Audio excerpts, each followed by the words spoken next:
अब अपने आज का टॉपिक चालू करते हैं, सूट फॉर पार्टीशन। हालांकि अपने इसको कर चुके हैं, पर एक बार ध्यान दे देना, हमने ना एक क्वेश्चन किया था डिक्लेरेशन वाला कि एक परिवार है, उसमें आखिरी में 2 लोग बच जाते हैं, एक किसी की वाइफ है, एक किसी की बेटी है, फिर वो गिफ्ट कर देती है। आपके पास केस मोटा मोटा सा ऐसा ही आएगा। फॉर एग्जाम्पल, एक परिवार है, उस परिवार के इसके 2 बेटे थे, ये दोनों बेटे मर चुके हैं, ये दोनों बेटे मर चुके हैं। उसके बाद कहानी कुछ ऐसा होती है कि इस बेटे की एक लड़की है और ये जो है इसकी एक वाइफ है। ऐसा कुछ बात ये होती है कि ये लड़की है जिसका नाम है वाई, वाइफ है जिसका नाम है सी। अब होता क्या है, होता ये है कि भाई ये जो वाइफ है ये प्रॉपर्टी किसी को ट्रांसफर करती है,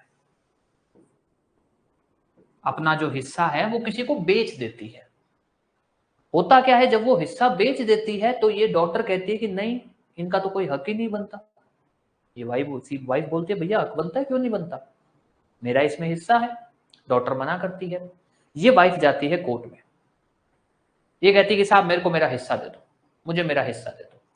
अब यहां पर उसने ये नहीं कहा कि ये ट्रांसफर, उसने कहा भैया मेरे को मेरा हिस्सा दे दो, दैट मीन्स इस प्रॉपर्टी में से मेरा हिस्सा अलग करके दे दो, सूट फॉर पार्टीशन।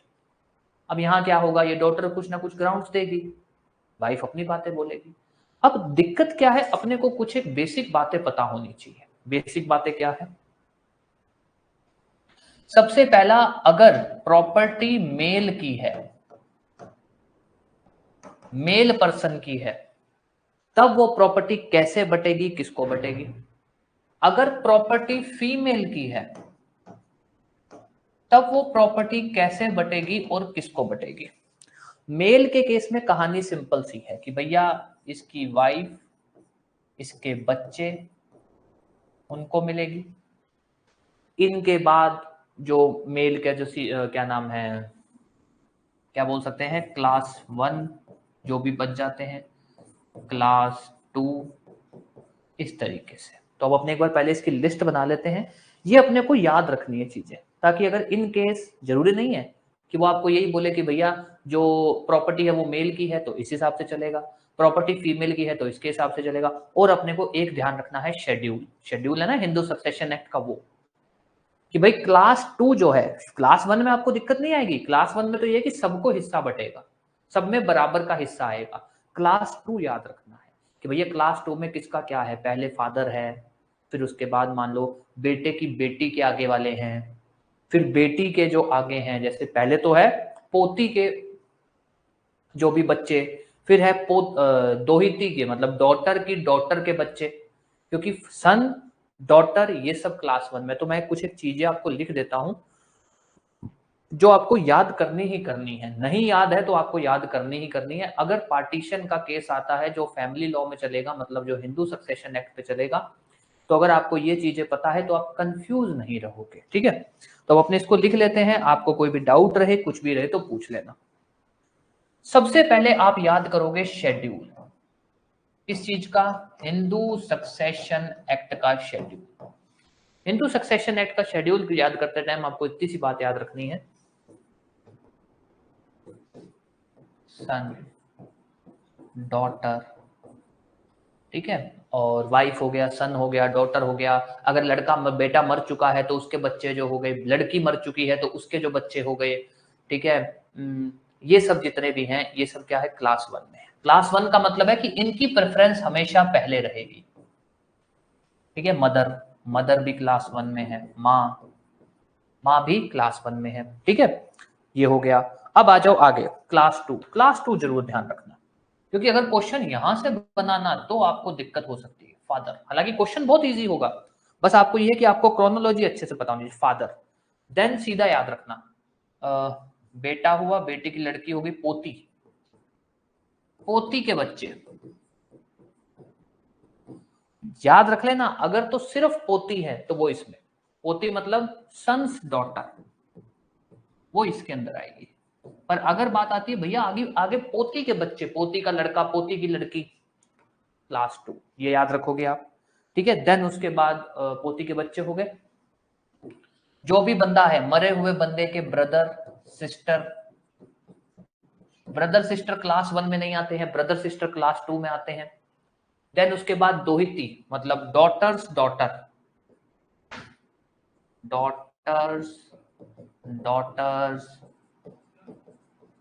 सन। आपकी बेटी आपकी दोहिती हो गई ना, हाँ तो ठीक है, मतलब दोहिती के बच्चे, दोहिती का चाहे वो लड़का है, मतलब लिख दिया मैंने सन, चाहे लड़का है चाहे लड़की है, और ये क्रोनोलॉजी रहेगी। विच मीन्स अगर फादर है तो इसको प्रॉपर्टी मिलेगी, इनको नहीं मिलेगी, फादर नहीं है तब इनका नंबर आएगा, ये दूसरे वाले नहीं है तब तीसरे वाले का नंबर आएगा। इस तरीके से याद रख लेना, ठीक है। और यहां हो जाएगा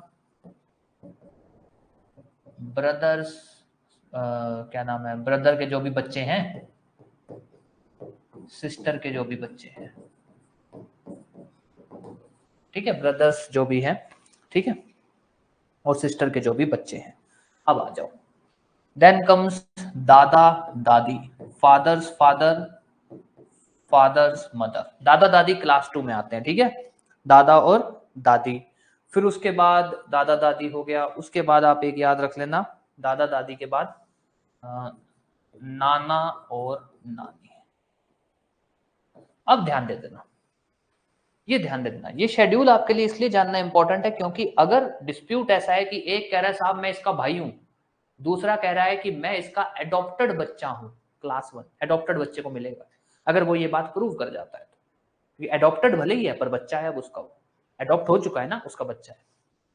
एक कह रहा है कि मैं इसकी बहन हूं, क्लास 2 में हुआ।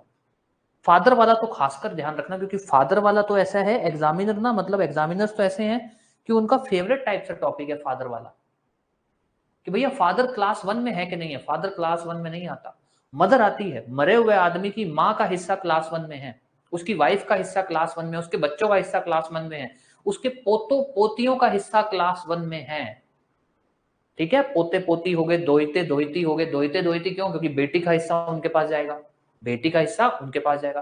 क्लास 2 के जो है वो ध्यान रख लेना, फादर 2 3, ये पोते नहीं है, पोते की पोती के आगे बच्चे हैं, दोहिती के आगे बच्चे हैं, भाई बहन उनके बच्चे, दादा दादी नाना नानी। ये क्रोनोलॉजी ऑर्डर आप ध्यान रखोगे क्योंकि अगर आपके पास ऐसा क्वेश्चन आता है जिसमें क्लास 2 वाले आपस में लड़ रहे हैं, फिर आपका आंसर यहां से निकलेगा।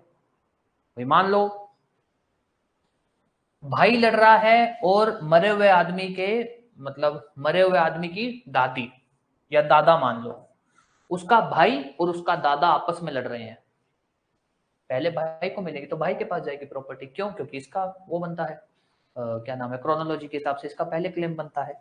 ये चीज ध्यान रखना। दादा नाना आपस में लड़ रहे हैं, दादा के पास जाएगी, हालांकि ये तो आप आंसर इजीली कर जाओगे, तो ये ध्यान रख लेना।